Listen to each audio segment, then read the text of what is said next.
Nah, hari ini kita akan bahas satu tema, yaitu ada apa dengan kebangkitan Kristus. Supaya kita mengerti betul, ya kan?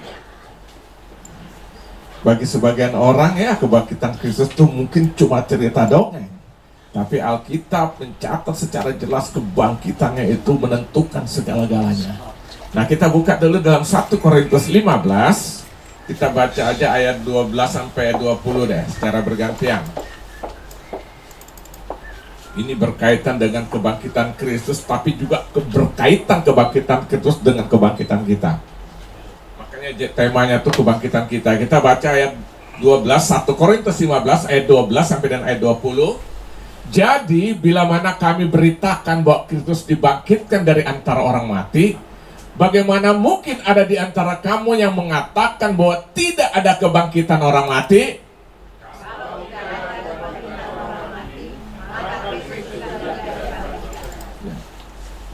Tetapi andai kata Kristus tidak dibangkitkan, maka sia-sialah pemberitaan kami, dan sia-sialah juga apa? Jadi sia-sia iman percaya kita, iman yang kita beritakan itu menjadi sia-sia, kata ayat 14. Ayat 15.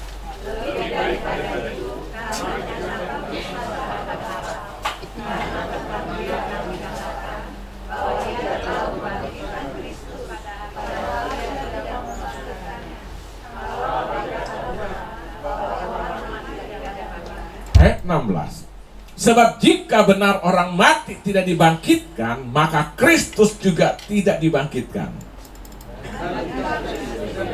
Ya.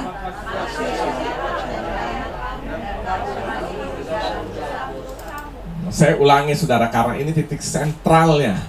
Ayat 17. Dan jika Kristus tidak dibangkitkan, maka sia-sialah kepercayaan kamu, kata Rasul Paulus kepada jemaat di Korintus, dan kamu masih hidup dalam dosamu. Ayat 18.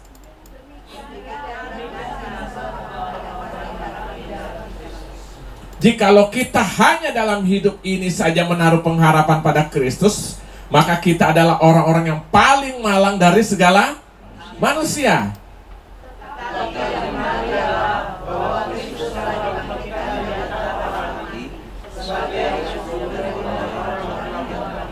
Amin. Nanti saudara boleh baca di rumah supaya saudara dapat satu gambaran yang lebih jelas. Nah, jadi pagi ini saya akan membahas satu tema, ada apa dengan kebangkitan Kristus. Nah, saya mau katakan kita bersyukur loh saudara. Kayak bahwa kekristenan bukan hanya sekedar berbicara agama. Amin. Kekristenan tidak berbicara hanya nabi, tidak berbicara hanya rasul, ya kan? Tokoh-tokoh agama dan lain sebagainya. Tapi kalau saudara pelajari kekristenan, berbicara menjadi titik sentral, justru dibicara tentang apa? Tentang kebangkitan Kristus Yesus Tuhan. Amin. Saya coba pelajari beberapa agama saudara, ternyata saya tidak jumpai satu titik atau satu kebenaran yang menyingkapkan bahwa nabi mereka itu bangkit. Tokoh-tokoh agama yang mereka percaya itu bangkit. Saya tidak pernah jumpai satu-satunya yang ada menceritakan tentang orang dipercaya bangkit, menjadi Tuhannya, menjadi nabinya. Katakan lagi, itu bahasa gampangnya itu hanya ada dalam kekristenan. Amin. Kenapa saudara? Karena Paulus bilang, dan jika Kristus tidak dibangkitkan, apa katanya? Maka sia-sialah kepercayaan kamu dan kamu masih hidup dalam dosamu. Artinya kalau Yesus tidak dibangkitkan, apa bedanya dengan nabi yang lain? Kalau Yesus nggak bangkit, apa bedanya dengan tokoh agama yang lain? Kalau Yesus tidak dibangkitkan, apa bedanya dengan rasul-rasul yang lain? Semuanya mati sampai hari ini belum bangkit. Oh, benar nggak? Karena hanya nabi. Tapi Kristus buktikan dia betul mati, tapi dia bangkit dari antara yang mati. Makanya 20 berkata, tapi yang benar ialah bahwa Kristus telah dibangkitkan dari antara orang mati sebagai yang sulung dari orang-orang yang telah meninggal. Berarti satu-satunya yang bangkit dari antara orang mati hanya satu, namanya Yesus Kristus Tuhan. Amin.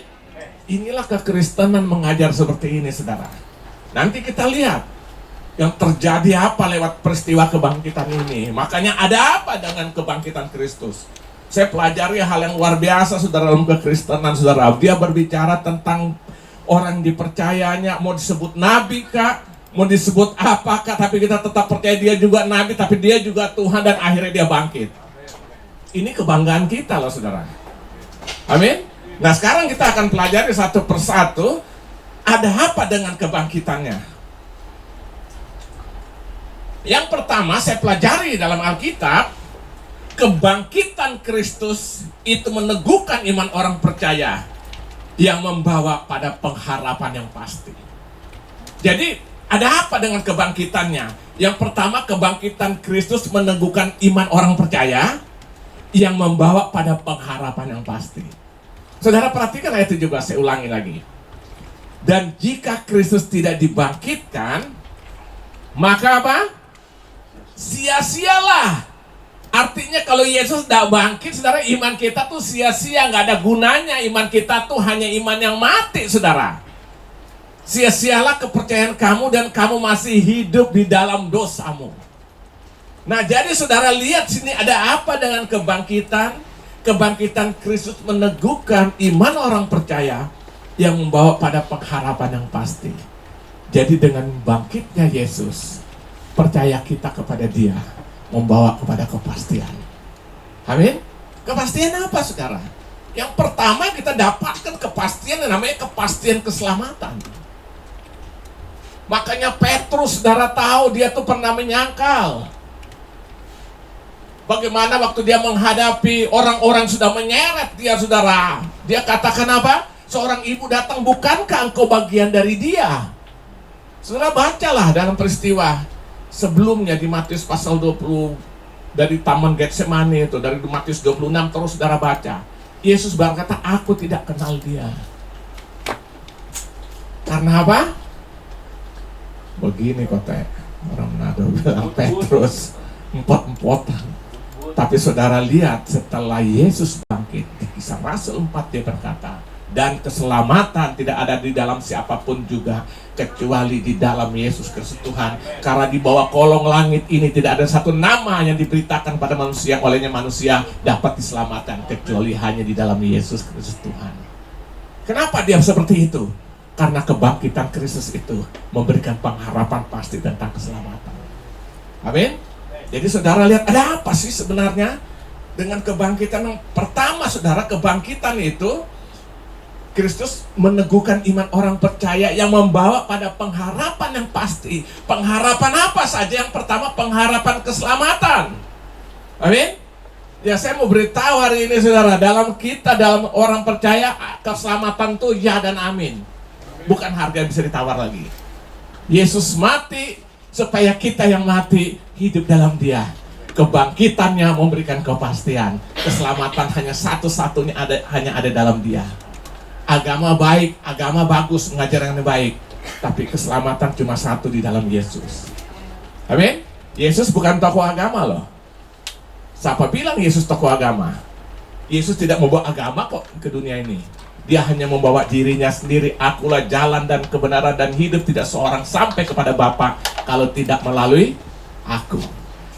Kekristen tidak berbicara agama, tapi kekristen berbicara Yesus yang bangkit dalam kemenangan. Amin. Jadi saudara, kepastian kita dapat, dan pengharapan itu karena apa? Pengharapan keselamatan yang pasti. Yang kedua saudara, pengharapan untuk menikmati seluruh janji-janji Tuhan. Apa saja janji Tuhan? Banyak saudara. Janji mujizat, janji apa lagi? Janji berkat, janji apa lagi? Masa depan yang cemerlang. Makanya Yeremia saudara berkata, ya kan? Itu kan nubuatan juga saudara. Aku tahu rancangan aku mengenai engkau, kata Tuhan melalui Yeremia. Rancanganku bukan rancangan kecelakaan, tapi rancangan damai sejahtera dan masa depan yang penuh pengharapan. Yeremia 29 ayat ke-11. Jadi saudara lihat, kekristenan itu berbicara kebangkitan Kristus itu meneguhkan iman orang percaya, membawa pada pengharapan. Pengharapan aja apa aja? Yang pertama pengharapan keselamatan yang pasti. Yang kedua apa? Pengharapan untuk menikmati seluruh janji-janji Tuhan. Ini saudara, makna arti daripada kebangkitan Kristus. Makanya murid-murid Yesus tadinya saudara tahu, setelah Yesus mati, mulai sejak keluar dari masalah malam terakhir di Getsemani dia berdoa, murid-murid sudah mulai stres. Kenapa stres? Karena selama ini tokoh yang dia ikuti, yang dia banggakan itu, tiba-tiba dilihat hanya diseret, ditangkap, ditendang, diludahin. Apa nggak stres? Tadinya dia lihat Yesus yang membangkitkan orang mati, memberi makan 5.000 orang, melakukan tanda-tanda heran mujizat. Ternyata Yesus hanya seperti ayam sayur, saudara. Mulai saat itu mereka mengalami stres, makanya sampai menyangkal. Begitu puncak terakhir dipaku di kayu salib, langsung habis hidup mereka. Makanya saudara pelajari Alkitab, Petrus dan teman-teman kembali lagi kepada pekerjaan yang lama, menjadi nelayan yang mereka tadi sudah tinggalkan karena mengikuti Yesus. Ini orang stres nggak? Stres, orang udah stres aneh-aneh. Iya kan? Saudara bisa angkat, gua direktur. Mesti nggak, terus siapa ngangkat dia direktur? Umpamanya, ya kan? Ya kan? Ya saudara ngerti sendirilah, ketawa-ketawa. Loh benar saudara, orang stres tuh aneh-aneh. Ngomong-ngomong sendiri. Saya nggak tahu Petrus ngomong-ngomong sendiri nggak. Ya kan? Saudara, itu saudara lihat, mereka stres, murid-murid tuh stres. Mereka tinggal bareng, akhirnya satu kamar, kunci di kamar karena ketakutan. Jadi begitu ada ketok, curiga. Saya hari Jumat malam tuh nonton, ada enggak saudara nonton film tentang kebangkitan Kristus? Penyalipan, maksudnya penyalipan Yesus. Ya kan? Saya lihat di situ ceritanya, memang itu semua cerita Alkitab. Memang yang paling seru itu mendekati cerita yang lebih seru itu waktu The Passion of the Christ tuh ya. Itu hancur-hancuran, itu benar dibuatnya luar biasa saudara itu. Itu mendekati kebenaran Alkitab, karena Alkitab katakan wajahnya tidak dikenal karena tidak berupa seorang anak manusia lagi, udah hancur. Nah, tapi waktu Yesus bangkit, waktu Yesus mati, itulah dialami oleh murid-murid Yesus. Ketakutan kumpul sampai dalam rumah, saudara lihat orang ketok pintunya, ketakutan saudara. Sudah kecewa, putus asa, tapi saudara lihat setelah Yesus bangkit apa yang terjadi? Mereka menjadi murid-murid yang luar biasa. Sampai Petrus terakhir, murid-murid yang lain juga. Petrus bilang kalau Yesus disalibkan kepala di bawah, di atas, salibkan aku dengan kepala di bawah. Kenapa seperti ini? Karena kebangkitannya itu. Amin. Memberikan satu kepastian, menikmati janji-janji Tuhan. Dengan kata lain, gak apa-apa gua mati kepala di bawah juga gak masalah. Aku berjumpa langsung dengan dia muka dengan muka. Amin. Jadi saudara lihat di sini kebangkitan Kristus itu meneguhkan iman orang percaya yang membawa pada pengharapan yang pasti. Nah, hari ini saya mau katakan saudara, rayakanlah dengan pengertian yang benar. Yesus bangkit, berarti keselamatan pasti ada dalam hidupku. Yang kedua, janji-janji Tuhan akan aku nikmati sepanjang masa hidupku. Amin. Gak ada lagi hidup stres. Stres itu sudah jauh dari kita. Karena apa? Yesus bangkit memberikan pengharapan. Orang stres karena orang tidak punya pengharapan. Setuju? Agim kan selalu begitu. Setuju saudara? Ya kan? Harus setuju, ini kebenaran. Amin. Jadi saudara, yang pertama ada apa dengan kebangkitan? Yang pertama, kebangkitan Kristus meneguhkan iman orang percaya yang membawa pada pengharapan yang pasti. Jadi kita ikut Tuhan Yesus itu bukan insya Allah, mudah-mudahan, tapi aku ikut Tuhan karena Tuhanku pasti, karena dia bangkit dari antara orang mati. Amin. Belum ada agama yang mengajarkan nabinya bangkit sampai hari ini, tapi Yesus dia bangkit. Amin. Inilah arti makna daripada apa? Paskah itu. Ya, yang kedua, sebenarnya Paskah itu satu kesatuan saudara ya, kematian sampai pada kebangkitan. Yang kedua, saudara lihat, ada apa dengan kebangkitannya? Yang kedua, kebangkitan Kristus membuktikan dia menang atas maut. Jadi kebangkitan Kristus itu dia membuktikan dirinya bahwa dia menang atas maut. Nah, saudara lihat ayat 20, tetap di 1 Korintus 15, lalu kita pindah ke ayat 55 sampai ayat 57. Perhatikan, tetapi yang benar ialah, kata Rasul Paulus, bahwa Kristus telah dibangkitkan dari antara orang mati sebagai apa? Yang sulung dari orang-orang yang telah meninggal. Jadi seluruh yang meninggal, satu-satunya yang sudah bangkit itu hanya Yesus. Lalu saudara perhatikan di ayat 55 sampai dengan ayat 57, situ dikatakan, hai maut, di manakah kemenanganmu? Hai maut, di manakah apa? Sengatmu. Sengat maut ialah dosa, dan kuasa dosa ialah hukum Taurat. Tetapi syukur kepada Allah yang telah memberikan kepada kita kemenangan oleh Yesus Kristus Tuhan kita. Karena itu, saudara-saudaraku yang kasih, berdirilah teguh, jangan goyah dan giatlah selalu dalam pekerjaan Tuhan, sebab kamu tahu bahwa dalam persekutuanmu dengan Tuhan jeripayamu tidak sia-sia. Jadi saudara lihat di sini, yang kedua, kebangkitan Kristus membuktikan dia menang atas dosa. Makanya ayat 5, hai maut. Maut itu berbicara kematian kekal.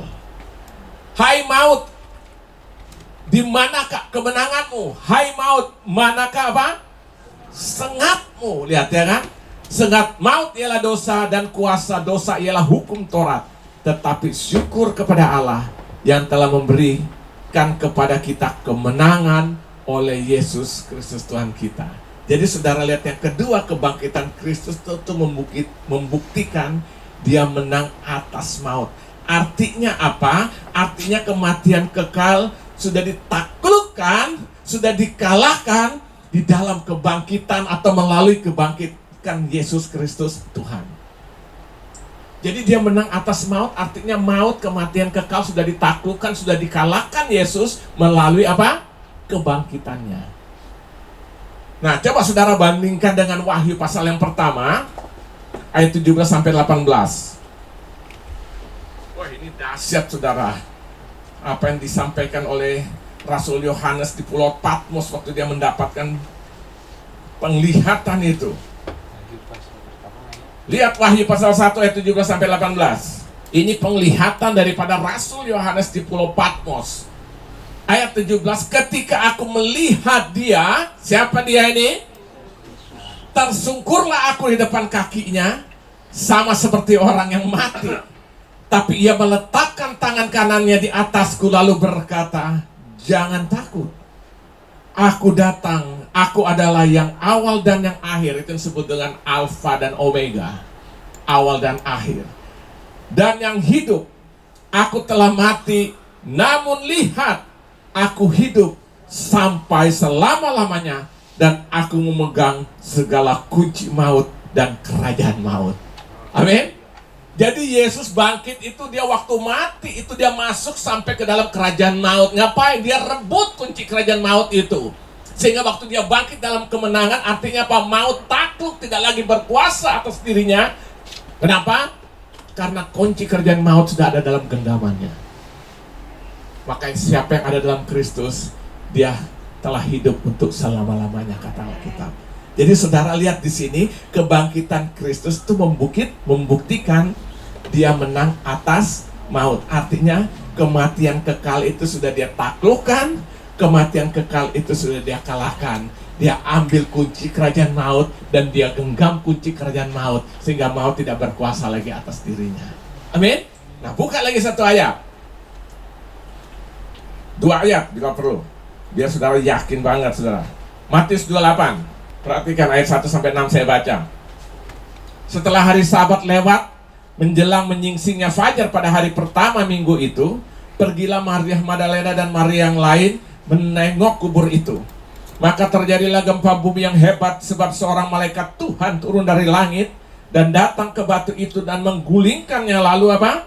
Duduk di atasnya. Situ dikatakan wajahnya bagaikan kilat dan pakaiannya putih bagaikan salju. Dan penjaga-penjaga itu gentar ketakutan dan menjadi seperti orang-orang mati. Ayat 5, akan tetapi malaikat itu berkata kepada perempuan-perempuan itu, janganlah kamu takut, sebab aku tahu kamu mencari Yesus yang disalibkan. Perhatikan ayat 6. Ia tidak ada di sini, sebab ia telah bangkit. Sama seperti yang telah dikatakannya, mari lihatlah tempat dia berbaring. Dia telah bangkit. Nah, apa maknanya bagi kita?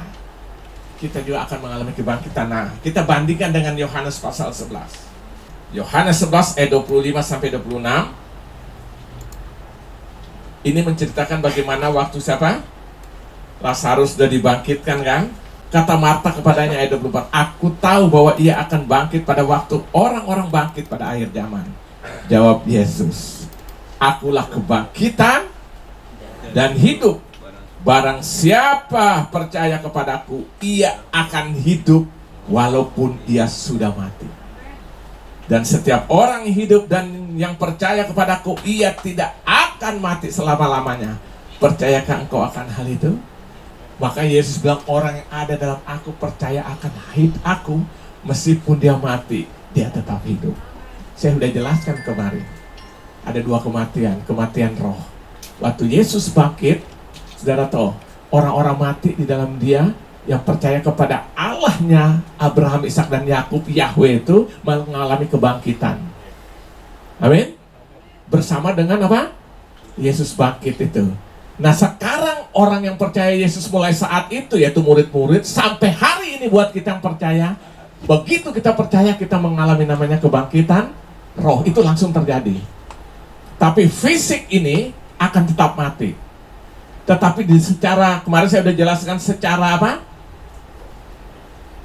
Aduh, apa sih istilah hukum tuh? De jure ya kan? Hukum itu sudah berjalan. Jadi kita ini sudah berjalan kebangkitan fisik juga, tapi faktanya nanti waktu Yesus datang kedua kali baru kita dibangkitkan bersama. Alkitab katakan yang mati dalam Yesus dibangkitkan lebih utama dengan tubuh kemuliaan. Kita yang masih hidup diubah dalam sekejap dengan tubuh kemuliaan. Maka Yesus berkata di sini ya kan, engkau tetap hidup meskipun engkau sudah mati. Artinya apa saudara? Kebangkitan Kristus membuktikan dia menang atas maut, sehingga orang-orang yang hidup dan percaya kepadanya tetap mengalami kebangkitan yang sama. Amin. Ayo saudara harus yakini ini. Jadi makanya saya selalu bilang nggak aneh-aneh lagi. Kalau ada yang meninggal bikin yang aneh-aneh, ngomong-ngomong di kubur. Kita orang Kristen jangan percaya ngomong-ngomong di kubur, saudara. Saudara ngomong dengan setan di situ. Sudah nggak ada. Yesus bilang orang mati dalam Tuhan, dia adalah bangkit bersama Tuhan. Rohnya udah nggak ada di situ. Mau bikin perayaan kalau ada yang meninggal, silakan bikin perayaan ucapan syukur, tapi hanya untuk menghibur yang hidup, keluarga. Jangan bikin yang aneh-aneh ya kan. 3 hari harus pas 3 hari, 7 hari, apalagi 40 hari, 100 hari, 1000 hari. Dibohongin. Mau rayakan silakan, mau enggak juga nggak apa-apa. Tapi intinya bukan masalah 37, 40 harinya, tetapi malam penghiburan untuk mendoakan supaya orang-orang yang keluarga tinggal tetap terhibur. Amin. Bukan soal yang matinya ini. Kenapa? Orang dalam mati dalam Tuhan, dia sudah bersama Yesus di Firdaus. Sebelah kanan disalibkan itu kan. Hari ini juga engkau bersama aku di Firdaus. Jadi jangan aneh-aneh pergi ke kubur ngomong-ngomong, saudara, urusannya dengan setan nanti. Loh, saya banyak pengalaman dalam pelayanan gitu. Yang apa istilah bersih-bersih kubur itu loh. Pulang kerasukan. Saya ingat Pak Gilbert waktu itu, akhirnya kita doakan orang itu, ternyata dia baru pergi ke upacara kubur. Ya setan masuk lah. Jadi hati-hati saudara ya kan. Dalam Tuhan sudah ada kebangkitan selesai. Orang tua, keluarga meninggal, kita kubur baik-baik. Mungkin datang ke kubur silakan ya untuk bersih-bersih karena kita tahu di situ orang tua. Tapi bukan bicara aneh-aneh kan. Dia nggak ada di situ. Yang dalam Tuhan sudah bersama Yesus di Firdaus. Di situ cuma tubuhnya yang tunggu pada saat Yesus datang kedua kali, kebangkitan terjadi. Jadi jangan bicara yang aneh-aneh. Amin. Jadi saudara lihat di sini kan. Maka Yesus berkata situ kan, ayat 25-26 itu tadi kan. Jawab Yesus, akulah kebangkitan dan hidup, barang siapa percaya kepadaku, ia akan hidup walaupun ia sudah mati. Haleluya. Jadi saudara, yang kedua, ada apa sih dengan kebangkitan Kristus? Kebangkitan Kristus membuktikan dia menang atas maut. Amin. Dia menang atas maut, atas kematian kekal. Dia kalahkan semua. Jadi sekarang kita hidup dalam kepastian kekekalan. Amin. Jangan amin aja saudara. Serius juga. Loh iya dong, kita bilangkan amin berarti kita akui. Amin itu artinya kata benar ya. Jadi bukan menutup doa. Ada orang doa, ayo jangan kita aminkan dulu terus sampai selesai ibadah gini. Dia pikir amin itu penutup doa. Amin itu artinya benar. Nah kalau kita yakin kita benar, ya nyatakanlah kebenaran lewat hidupan kita. Amin. Jangan amin-amin aja tapi hidup nggak karu-karuan gitu loh. Nyatakan dong, Yesus bangkit, buktikan apa kebangkitan kita alami dalam Kristus Yesus. Tahu toh aku salah, aku bangkit, ampuni saya bersalah, berjalan lagi maju. Amin. Itu namanya orang mengalami kebangkitan kuasa Kristus. Yang ketiga, ada apa dengan kebangkitannya? Yang ketiga, kebangkitan Kristus membuktikan bahwa dia Tuhan yang menjadi manusia. Jadi dengan kebangkitan Kristus, dia membuktikan bahwa dia adalah Tuhan, Allah itu sendiri, tapi yang menjadi apa? Manusia. Lihat Matius tadi, kembali kita ke Injil Matius 28. Injil Matius 28 saya akan baca ayat 6 sampai dengan ayat 7. Ini waktu itu malaikat tuh berbicara kepada siapa? Wanita-wanita yang waktu pergi ke kubur setelah 3 hari Yesus dikuburkan ya. Kuburannya itu bukan dalam tanah ya. Kuburan itu kayak goa batu dimasukkan situ. Baru pintunya ditutup dengan apa? Dengan batu itu ya kan. Ayat 6. Ia tidak ada di sini. Sebab apa? Ia telah bangkit sama seperti yang telah dikatakannya. Mari lihatlah tempat ia apa? Tempat ia berbaring. Dan segeralah pergi dan katakanlah kepada murid-muridnya bahwa ia telah bangkit dari antara orang mati. Ia mendahului kamu ke Galilea. Di sana kamu akan melihat dia. Sesungguhnya aku telah mengatakannya kepadamu. Saya ulangi ayat 6. Ia tidak ada di sini. Kenapa? Sebab ia telah bangkit sama seperti yang telah dikatakannya. Mari lihat tempat ia berbaring. Ya kan? Kenapa dia bangkit? Kenapa dia bangkit? Karena dia adalah Tuhan. Artinya apa? Artinya apa? Yesus itu menjadi Tuhan bukan karena kebangkitannya. Jadi dia menjadi Tuhan tidak ditentukan oleh kebangkitannya. Tetapi karena dia Tuhan, maka dia bangkit. Yesus, ketuhanan itu tidak ditentukan karena kebangkitannya. Jadi bukan setelah dia bangkit benar berarti Yesus Tuhan, bukan. Tapi karena dia Tuhan, maka dia bangkit. Amin. Makanya di sini katakan ia tidak ada di sini sebab ia telah bangkit seperti apa yang dikatakannya. Yesus pernah katakan, rubuhkanlah bait Allah ini dalam waktu 3 hari aku akan membangkitkan, aku akan mendirikannya. Orang-orang Farisi, imam-imam Yahudi gusar dengan apa yang dia katakan. Gila, bait Allah kita bangun 46 tahun, dia merubuhkan hanya dalam 1 hari dia bangkit, 3 hari dia bangun kan. Padahal maksud Yesus bukan bait Allah fisik secara gedung, tapi berbicara tentang kehidupannya. Makanya kita yang ada dalam dia disebut apa? Bait Roh Kudus. Makanya saya katakan gereja bisa dihancurkan, bisa diruntuhkan. Amin. Tetapi gereja yang hidup itu tidak bisa dihambat. Karena itu tidak bicara gedung, tapi itu bicara orang percaya. Maka dia bilang rubuhkan bait Allah ini, 3 hari kemudian aku akan bangkitkan. Usar orang Yahudi. Kayaknya apa, menantang mereka punya kepercayaan, ya kan? Padahal Yesus maksudkan adalah dirinya. Aku mati dikuburkan, 3 hari aku akan bangkit. Makanya ia tidak ada di sini sebab ia telah bangkit seperti yang dia pernah katakan. Ini disampaikan malaikat kepada wanita-wanita yang datang ke kubur membawa rempah-rempah untuk apa? Mengolesi dengan wangi-wangi mayat Yesus yang jadi kubur itu. Sampai situ mereka terperangah. Ya, ternyata batu yang ditutup itu sudah terguling. Dan mereka lihat di atas batu itu seorang malaikat duduk dengan penuh kemuliaan. Dia bilang, ngapain lu sini? Nyari siapa? Dia yang mati sudah bangkit. Tentara ketakutan luar biasa. Nanti saudara lihat, rekayasa pun terjadi. Yesus bongkar tentang rekayasa melalui kebangkitannya. Jadi rekayasa bukan sekarang. Dari dulu hoax itu bukan sekarang, dari dulu sudah ada. Nanti kita sampai di situ. Jadi saudara lihat kebangkitan Kristus membuktikan bahwa dia Tuhan yang menjadi manusia. Amin. Nah, coba saudara lihat dulu dalam Yohanes 2. Nah, kita baca ayat 18 sampai 21 aja ya. Orang-orang Yahudi menantang Yesus, katanya, "Tanda apakah dapat engkau tunjukkan kepada kami bahwa engkau berhak bertindak demikian?" Waktu dia apa? Ngapain tuh? Menyucikan bait Allah tadi yang disalahgunakan itu kan. Lalu mereka berkata, ayat 9, jawab Yesus kepada mereka, "Rombak bait Allah ini, dan dalam 3 hari aku akan apa? Mendirikannya kembali." Lalu kata orang Yahudi kepadanya, 46 tahun orang mendirikan bait Allah ini dan engkau dapat membangunnya dalam 3 hari? Tapi yang dimaksudkannya dengan bait Allah ialah tubuhnya sendiri. Amin?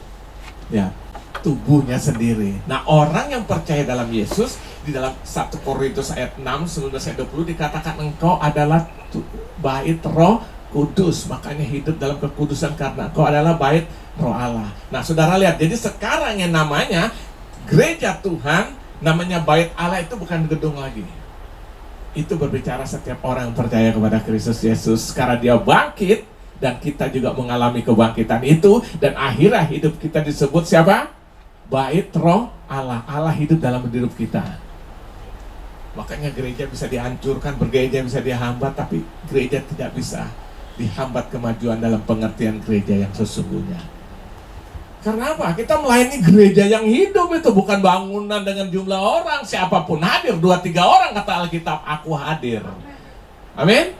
Jadi ya kita melayani apa dengan sungguh-sungguh hati. Mau kecil kah, mau banyak, tetap kita berikan yang terbaik bagi Tuhan. Amin? Kenapa? Yesus bangkit. Bait Allah sekarang kita ini. Orang percaya yang sungguh-sungguh hidupnya adalah bait Roh Kudus. Amin? Jadi ada apa dengan kebangkitannya? Kebangkitan yang Kristus membuktikan bahwa dia Tuhan yang menjadi manusia. Ini luar biasa, saudara. Ini yang jadi perdebatkan sampai hari ini. Orang gak bisa terima. Kok dia Tuhan mau menjadi manusia? Ya karena apa? Kita otak sebesar bakpao pengen memikirkan dia yang dahsyat dan luar biasa itu. Emang gak bisa dicerna dengan akal sehat. Yang keempat kita lihat, ada apa dengan kebangkitannya? Kebangkitan Kristus memberikan damai sejahtera, memberikan sukacita itu ya kan? Memberikan shalom itu bagi gerejanya, bagi orang percaya. Kita tetap kembali ke dalam Injil Matius tadi. Matius 28 tadi kita kembali ke situ. Ayat yang ke-9 situ dikatakan, mereka dari ayat 8, mereka segera pergi dari kubur itu. Siapa mereka ini? Wanita-wanita yang pergi ke kubur waktu itu. Dengan takut dan dengan apa? Sukacita. Yang besar dan berlari cepat. Jadi sukacitanya besar ya. Saya ingin jelaskan sedikit. Takut ini saudara, ini bukan takut karena menakutkan seperti saudara lihat setan. Ya kan? Ketakutan ini takut karena gimana ya, respect, segan gitu loh. Karena gila dia bangkit, jadi ada rasa semakin kita tuh rasa semakin menghormati gitu loh. Jadi bukan karena saudara lihat setan atau manusia ada yang aneh-aneh jadi kayak setan gitu kan kadang-kadang kita takut kan, bukan itu ya. Dan dengan apa? Sukacita yang besar dan berlari cepat-cepat untuk memberitahukannya kepada murid-murid Yesus. Tiba-tiba Yesus berjumpa dengan mereka dan berkata, "Salam bagimu." Mereka mendekatinya dan melukakinya serta apa? Menyembahnya. Ya kan? Jadi saudara lihat. Nah, lalu nanti saudara baca dalam Yohanes 14 ayat 27, setelah Yesus menampakkan diri kepada mereka, apa Yesus katakan? Damai sejahtera aku tinggalkan bagimu, damai sejahtera aku berikan bagimu, dan apa yang aku berikan tidak seperti yang dunia berikan. Yohanes 14 ayat 27. Jadi saudara lihat sini, kebangkitan Kristus itu memberikan damai sejahtera, memberikan shalom itu, memberikan sukacita ya kan? Bagi apa? Bagi gereja Tuhan, bagi orang percaya. Makanya orang kalau nggak ada damai sejahtera, nggak sukacita tuh jadi pertanyaan saudara. Ada Tuhan nggak dalam hidupnya? Saya tidak bicara masalah loh. Semua masalah kita akan hadapi. Orang percaya, nggak percaya punya masalah sama. Bisa lebih besar kita. Tapi yang membedakan antara kita dengan orang dunia, ada shalom. damai sejahtera dan sukacita dikerjakan oleh Roh Kudus. Itu yang Paulus bilang dalam Roma 14 kan, kerajaan Allah bukan soal makan minum, tapi soal kebenaran, soal damai sejahtera, ya kan? Soal apa? Sukacita, dan terdiri dari kuasa. 1 Korintus 4 ayat 20, bukan dari perkataan. Nah, jadi persoalan yang kita hadapi hari-hari, jangan saudara pikir saya menghadapi masalah cuma saya, orang dunia juga sama. Kita bisa lebih besar. Kadang-kadang kita iri, aduh kok gue dengan Tuhan kok masalah saya lebih besar, kayak susah nggak habis-habisnya gitu ya kan. Tetangga yang nggak ngapa-ngapain hidupnya happy-happy aja ya kan. Kita kan berpikir gitu kadang-kadang. Tapi coba mereka menghadapi masalah, bisa bunuh diri saudara. Tapi kita, Tuhan izinkan ada masalah, ada rencana Tuhan di balik semuanya itu. Aku tahu rancangan apa bagiku.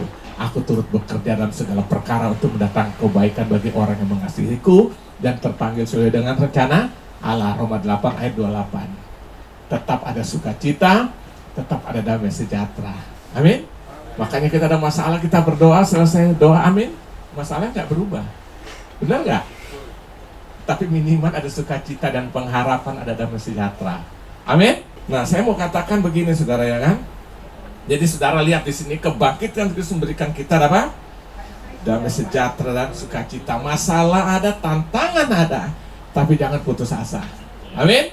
Damai sejahtera melampaui akal manusia, kata Alkitab itu, memenuhi hati dan pikiranmu di dalam Kristus Yesus Tuhan. Jadi kebangkitan Kristus itu memberikan damai sejahtera, memberikan sukacita itu. Amin. Bagi orang yang percaya kepadanya. Kita nih gereja Tuhan. Yang terakhir, yang kelima, yang paling disenang-senangnya, ya kan?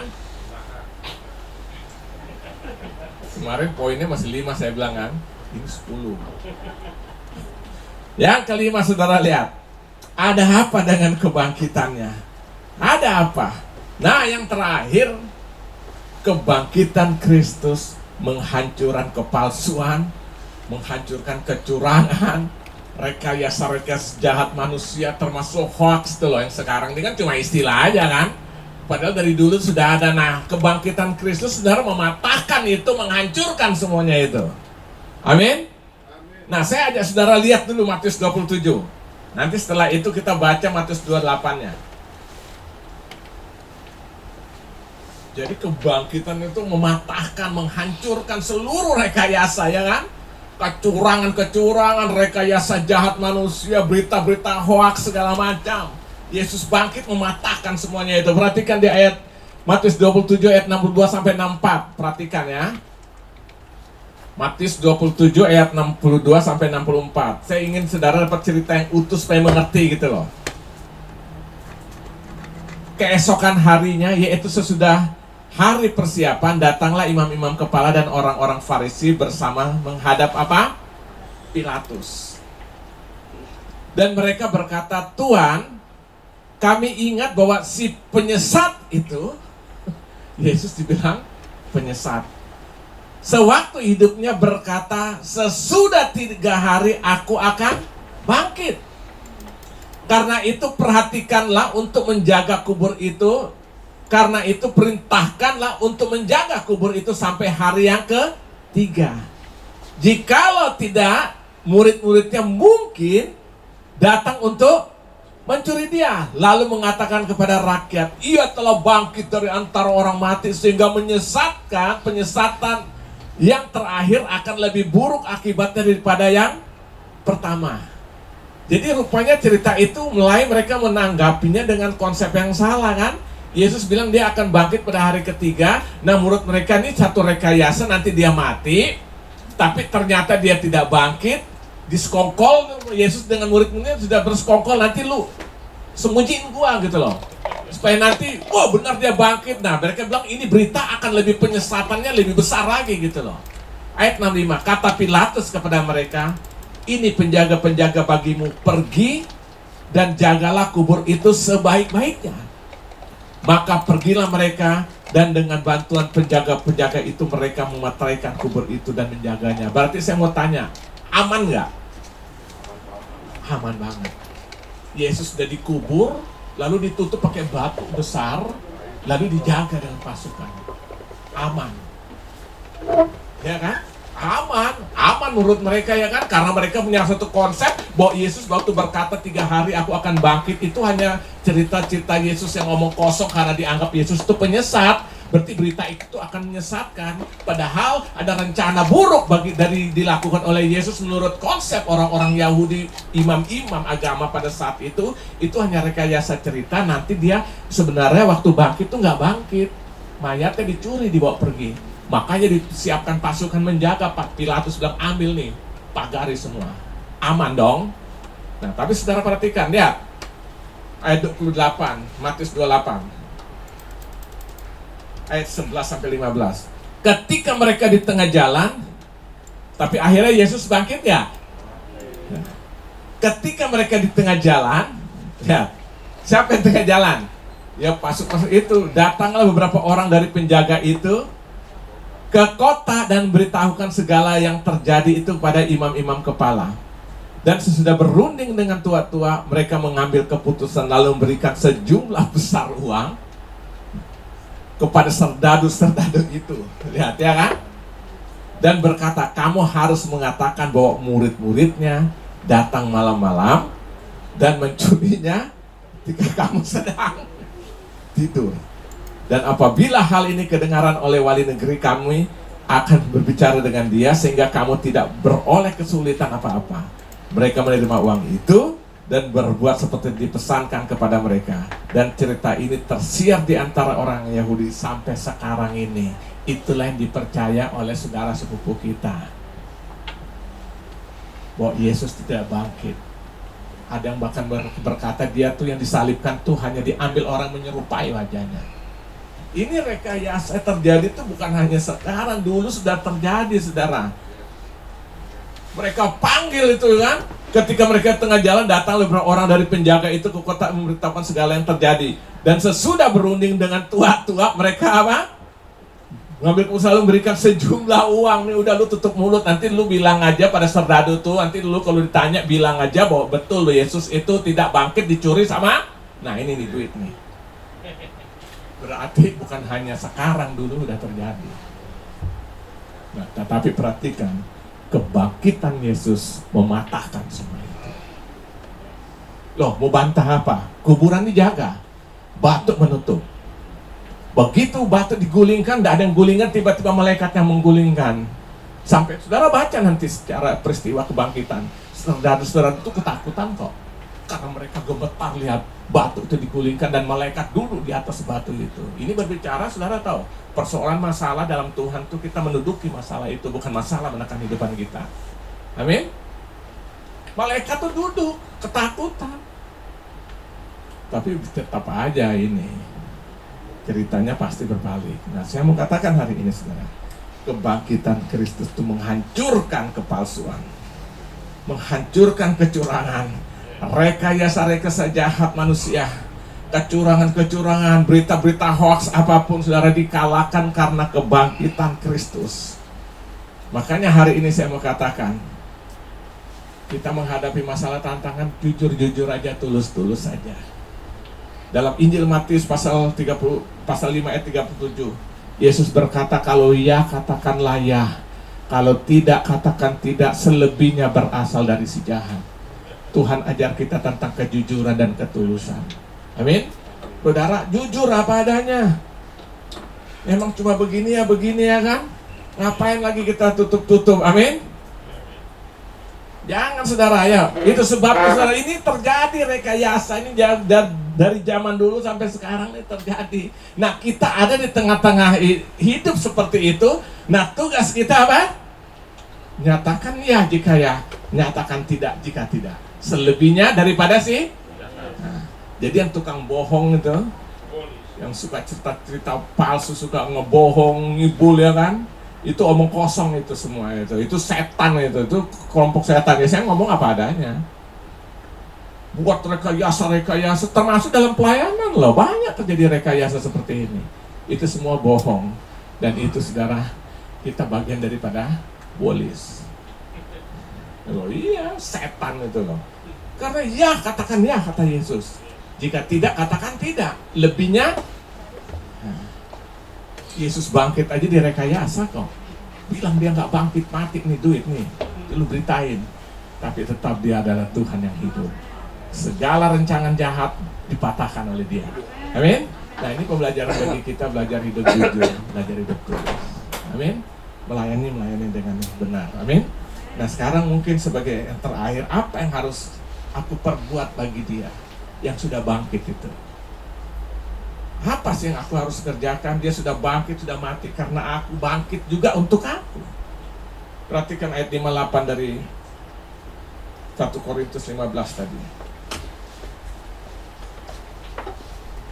Apa yang aku harus perbuat? Ini pertanyaan yang perlu kita renungkan hari ini. Bagi dia yang sudah mati bagi kita, tapi bangkit bagi kita. Pertanyaan apa yang aku harus buat? Perhatikan kata Rasul Paulus kepada jemaat di Korintus. Karena itu, saudara-saudaraku yang kekasih, berdirilah teguh, jangan goyah, dan giatlah selalu dalam pekerjaan Tuhan. Sebab kamu tahu bahwa dalam persekutuan dengan Tuhan, jerih payahmu tidak sia-sia. Apa artinya? Artinya hiduplah dengan sungguh-sungguh dalam Tuhan, dan layanilah dia dengan segenap hati sampai akhir hidup kita. Amin. Kita tidak bisa balas kasih Tuhan. Siapa yang bisa balas kasih Tuhan? Angkat tangan. Kita nggak bisa balas. Nah, apa yang bisa kita lakukan? Sungguh-sungguh hidup dalam dia dan layani dia dengan sungguh-sungguh sampai mengakhiri hidupan ini. Paulus bilang, aku telah mengakhiri pertandingan. Aku sumpah mencapai garis akhir dan aku melihat mahkota tersedia bagiku. Amin. Ini yang bisa kita balas. Nggak bisa lagi yang lain. Kita beri pun sumbangan buat Tuhan. Berilah karena kita mengasihi dia. Kita melayani anugerah Tuhan. Nggak terlalu hebat kita nih. Makanya Paulus di situ berkata, ya kan, berdiri teguh, jangan goyah. Dan giatlah selalu dalam pekerjaan Tuhan, sebab kamu tahu bahwa dalam persekutuanmu dengan Tuhan jerih payahmu tidak apa? Sia-sia, saudara. Hidup dengan sungguh-sungguh dalam Tuhan, melayani dengan sungguh-sungguh sampai kapan? Mengakhiri hidup ini. Makanya pemazmur berkata dalam Mazmur 116 ayat 12, bagaimana akan kubalas segala kebaikan Tuhan bagiku? Dengan kata lain dia bilang, aku gak bisa balas.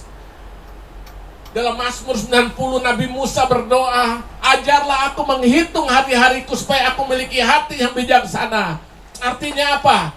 Dia sedang berbicara, ajar aku menghitung hidupku nih loh, hidupku ini supaya aku dengan hidup nih, aku menjadi orang yang bijaksana, tahu memberikan yang terbaik bagi Tuhan. Amin? Kita bisa balas. Saya selalu katakan melayani itu anugerah. Makanya sekali Yesus tetap Yesus, selama-lamanya Yesus. Amin? Kita nggak bisa balas lagi sekarang. Tuhan, saya selalu berkata, kasih Tuhan diberikan bagi kita entek-entekan, habis-habisan, nggak ada lagi. Nggak ada lagi yang bisa dia beri.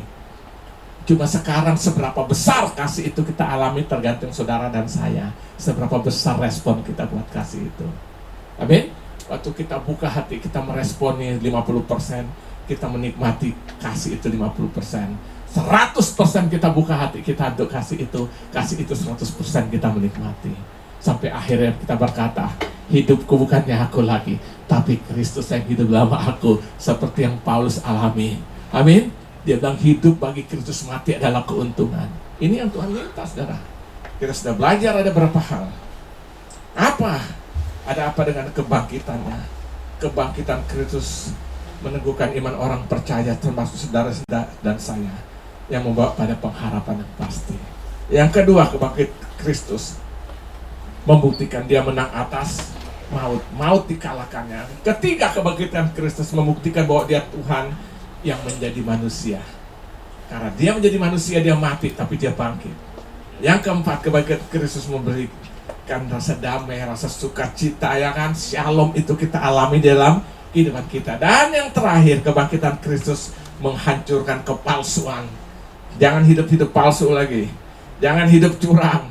Jangan rekayasa-rekayasa yang aneh-aneh, ya kan? Kalau ya, katakan ya aja udah. Tidak, katakan tidak. Amin. Supaya kita melayani dia dengan sungguh-sungguh. Haleluya. Amin.